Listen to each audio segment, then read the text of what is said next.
வணக்கம். நான் கிராண்ட்மா பேசுகிறேன். எல்லோரும் மறக்காமல் சப்ஸ்கிரைப் பண்ணிடுங்க. சின்னத்திரையில் தன் திறமையான நடிப்பால் புகழ்பெற்ற சின்னத்திரை சித்ராவின் தந்தை இன்று தன் வீட்டில் தூக்கிட்டு தற்கொலை செய்து கொண்டார். கடந்த 2020ஆம் ஆண்டு டிசம்பர் மாதம் 9ஆம் தேதி நடிகை சித்ரா மரணம் அடைஞ்சிட்டாங்க. சித்ராவும் அவருடைய கணவர் ஹேம்நாத்தும் தங்கியிருந்த ஹோட்டல் அறையில் தூக்கிட்டு தற்கொலை செய்துக்கிட்டதா சொல்லப்பட்டது.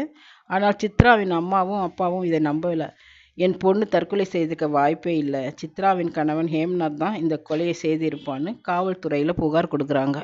அதே வருடம் டிசம்பர் 15ஆம் தேதி ஹேம்நாத்தை காவல்துறையினர் கைது பண்ணுறாங்க. இந்த வழக்கு நீதிமன்றத்தில் நடக்குது. இந்த ஹேம்ராஜ் நீதிமன்றத்தில் ஜாமீன் கேட்கிறார். 2021 மார்ச் 2ஆம் தேதி இவருக்கு ஜாமீன் கிடைச்சி வெளியே வந்தாலும் இந்த வழக்கு தொடர்ந்து நடந்துக்கிட்டு இருந்தது.